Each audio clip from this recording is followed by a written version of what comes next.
আজ বছরের লাস্ট দিন 31 ডিসেম্বর। ফেলে আসা দিনগুলোকে আরেকবার ফিরে দেখা। বছরটা 2024 আমাদের জন্য মোটেও ভালো ছিল না। মানে দুঃখদায়ক তো বটেই, আর তাছাড়া কোনোভাবেই একটা ভালো স্মৃতি বহন করে না 2024। এই যে আমার বাবার ফটোগুলো দেখছো, 2024 জানুয়ারি মাসে বাবার অসুস্থতা, তারপর ফেব্রুয়ারিতেও লড়াই, আর মার্চ মাসে বাবা আমাদের ছেড়ে চলে গেল। তো এটা আমার কাছে যেরকম দুঃখ, আমার ফ্যামিলির কাছেও এরকম দুঃখজনক ব্যাপার, কিন্তু এটা কোনো দিন ভোলার না। তারপরে কিন্তু আমরা উঠে দাঁড়াতে পারবো সেটা কখনোই ভেবে পাইনি। বাবার চলে যাওয়া একটা বড় ধাক্কা, তো সেখান থেকে ঘুরে দাঁড়াবো সেটা কখনোই ভাবিনি। কিন্তু হ্যাঁ, পাশে কিন্তু আমি আমার আত্মীয় স্বজন, আমার ফ্যামিলির, আমার পাড়া প্রতিবেশীর যে কাকু কাকিমা অনেকেই আছে। তার মধ্যে এদের যে দেখতে পাচ্ছ আমার ফ্রেন্ড সার্কেল, এরা শুধু আমার ফ্রেন্ড না, দে আর লাইক মাই ফ্যামিলি। কারণ তারা যদি পাশে না থাকতো, আমি উঠে দাঁড়াবার সাহস একদমই পেতাম না। কারণ বাবা চলে যাওয়ার পর থেকে যতটা আমি ভেঙে পড়েছিলাম, আমার মা সবাই, তো তারা যদি পাশে না থাকতো, বেঁচে থাকার হয়তো লক্ষ্যটাই হয়তো চলে যেত। কিন্তু হ্যাঁ, বলে না যে তোমার পাশে কেউ না কেউ চলেই আসে অ্যাঞ্জেল হিসাবে। তো বছরটা প্রথম থেকেই একদমই ভালো ছিল না 2024।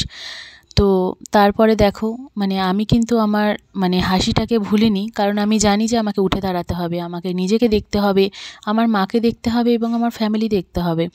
তো যে কারণে আমি আবারও উঠে দাঁড়াই। মনের মধ্যে সেই দুঃখটা তো ছিলই, এবং সারা জীবনই থেকে যাবে যে বাবা ছেড়ে চলে গেল। আর বাবার চলে যাওয়াটাকে আমি কখনোই মেনে নিতে পারি না। আর মনেও হয় না যে আমাকে ছেড়ে বা আমাদের ছেড়ে চলে গেছে। যদি ছেড়ে চলে যেত তাহলে কি আর এতটা দিন চলে যেত? 11টা মাস হয়ে গেল, 1 বছরও হতে যায় যে বাবা চলে গেছে। কিন্তু দেখো আজকে তার থাকা আমার কাছে, আর তার আশীর্বাদ সব সময় আমার বাবার আমার সাথে রয়েছে। তো আমার বন্ধুদের সাথে কাটানো সময় সব কিছু আমি শেয়ার করছি তোমাদের সাথে। তো ওরা যদি পাশে না থাকতো, সত্যিই কথা আমার কাছে 2024টা কাটানো বা চলাটা খুবই টাফ হয়ে গেছিলো।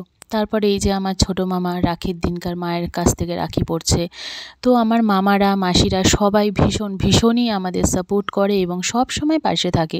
তাদের পাশে পেয়ে আমরা কিন্তু দুঃখটাকে একটু হলেও আমি আমার মা ভুলে থাকতে পেরেছি, এবং জীবনে এগিয়ে যাওয়ার জন্য অনেকটাই আমাদের সাহায্যও হয়েছে। তো হ্যাঁ, গাছে নতুন ফুলও ফুটেছে, কারণ একটা নতুন জবা গাছ লাগিয়েছিলাম আমাদের বাড়িতে, অনেক গাছপালাও রয়েছে। তো হ্যাঁ, তারপরে দেখো পুজো চলে আসলো। তো আস্তে আস্তে দিনগুলো কিন্তু কেটেছে, কিন্তু কাটলেও কি হবে, 2024টা একদমই আমার কাছে ভালো নয়। কিন্তু আমাকে এই বছরটা অনেকটা স্ট্রং হতে সাহায্য করেছে, এবং মেন্টালি ফিজিক্যালি সব দিক থেকে আমাকে অনেকটা ম্যাচিওরও বানিয়ে দিয়েছে। বাবা চলে গেছে ঠিকই, কিন্তু বাবার কথা, বাবার সব কিছু যেগুলো বাবা বলে গেছে সব কিছুই আমি চলার পথে আমার এগুলো খুবই সাহায্য হচ্ছে, এবং আমি অনেকটা ম্যাচিওর হয়ে গেছে আগের থেকে। কারণ কোথায় কী করলে কী হবে না হবে প্রত্যেকটা বিষয় কিন্তু আমি বুঝেছি। তাই আমি আমার ফ্যামিলিকে প্রায়োরিটি দেওয়া, আমার ফ্রেন্ডসদের প্রায়োরিটি দেওয়া, আমার পাশে যারা রয়েছে আমার বাড়ির পাশে কাকু কাকিমা, তারাও অনেক ভালো। তো তাদের সাপোর্ট আমাদের কিন্তু সব সময় সাথে রয়েছে। তো হ্যাঁ, তো এই বছরটা এরম কাটছে ঠিকই। আমি আশা করি যে আজকে তো বছরের লাস্ট দিন, আসছে বছরগুলো কিন্তু দারুণ কাটবে। তো এই যে 2025 দেখতে দেখতেই চলে এলো, কালকে আমাদের নতুন বছর শুরু। তো তোমাদের সবাইকে আমি জানাই নতুন বছরের অনেক অনেক শুভেচ্ছা। তোমাদের নতুন বছর অনেক ভালো কাটুক, সুস্থ থাকো, আর সবাইকে নিয়ে ফ্যামিলি ফ্রেন্ডসদের নিয়ে খুব আনন্দ করো। তো in advance happy new year.